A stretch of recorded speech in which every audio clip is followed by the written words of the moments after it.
With me in the studio is a very special guest, Jason Glass. Jason is a strength and conditioning coach specializing in rotational athletes. He has worked with players and consulted for teams in the NFL, NHL, and Major League Baseball, and works on the PGA Tour. He is the co-founder of the Tour Performance Lab Junior Golf Academy at Northview, and he is host of the Coach Glass podcast on iTunes.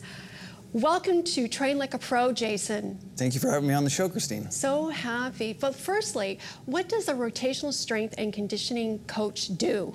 That's a great question, Christine, because quite often my wife will get asked, what does your husband do? And she can't describe it. It is actually a very unique position. We work with rotational athletes of any sport. And our goal is to try and make them more explosive, have more power, have more speed.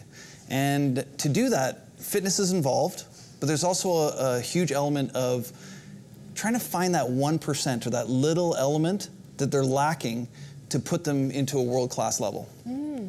So would it be like squats, for example, or? Yeah, so squats would be a great example of an exercise, but squatting might help somebody's rotational power, but really it's about assessing their movements, trying to figure out how they currently move, and then improve their movement. So if squatting is an issue, sure, that would be a great exercise for them. Well, how did you become one of the world's top coach? You know what? That's a great question. Becoming world's top, it seems kind of funny because it's like if you work with certain athletes, then instantly they think, oh, you must be good. You know, if you work with the world's best, you must be the best. But there's a lot of great coaches, there's a lot of great trainers that do phenomenal work that I really respect, that work at such a local level. Like our Tour Performance Lab out in Northview, we have all these juniors that are high school kids that are trying to improve their golf, improve their athleticism. And to be honest with you, all the glamour of the PGA Tour and all that kind of fun stuff is great, but it's those juniors, like you make a difference in a young child and help them with their sport. There's so much more value in that. So yes, on the grand stage, you go, oh, you know, you've worked with some of the world's top athletes, but it's really, those are the people that mean the most in your career. Yeah, for sure. And I'd like to touch upon that you were part of the team for the development of athletes going to Rio. Absolutely. I was a part of the Canadian National Golf Program. Golf Canada put together, and they're still going. It's a continuing program. I was with them for 5 years, and our job was to develop the future of golf. And what was really great is we had the opportunity to work with some amazing athletes, and some of them are going to Rio. But at the end of the day, it's, you know, we have the athlete, and I always think of myself as part of a pit crew.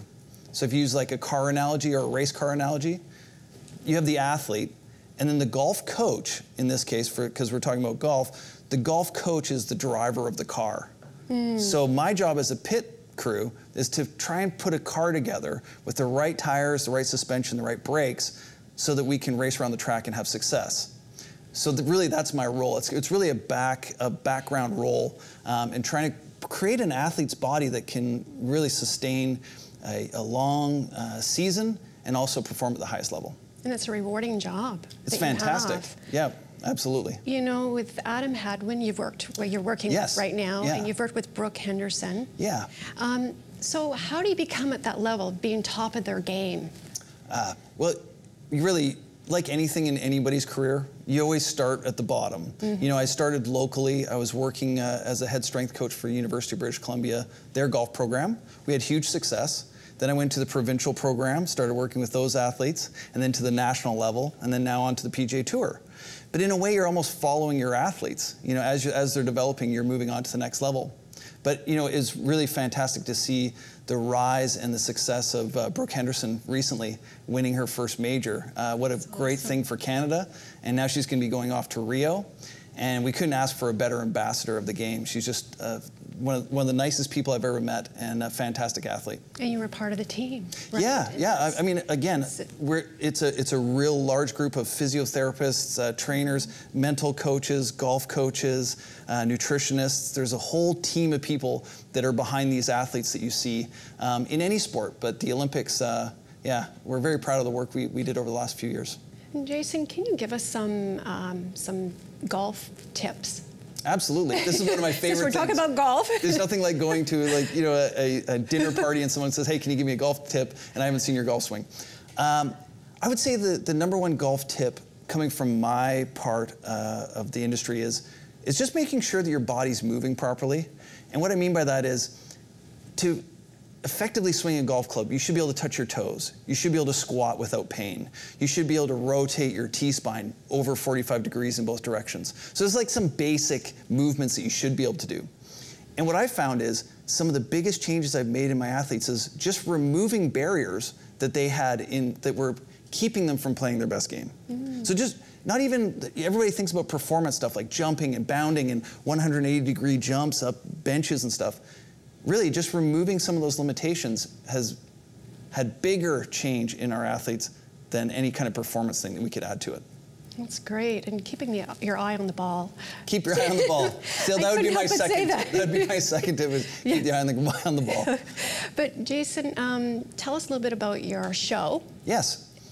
Yeah, the Coach Glass podcast is something I started 2 years ago, and it was just a kind of a portal for me to get my training techniques out.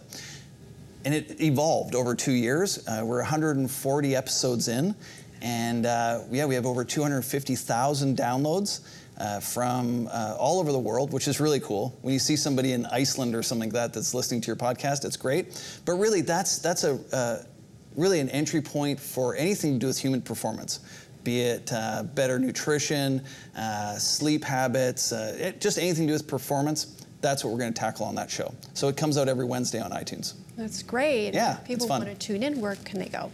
Well, you can go to iTunes, yes. But really go to jasonglassperformancelab.com. jasonglassperformancelab.com is the website, and then you have all the blogs that go along with it. But I have to warn you, the podcast is something that I call edumatainment. So it's education, but there's also entertainment involved. So it's a little bit of fun. So that's fun. Yeah, be prepared. It's a lot of fun. Be prepared, and thank you so much for coming on the show, Jason. Oh, it's been my pleasure. I'd like to have you come back. Absolutely, I'd love to. Yeah. Cheers. Cheers.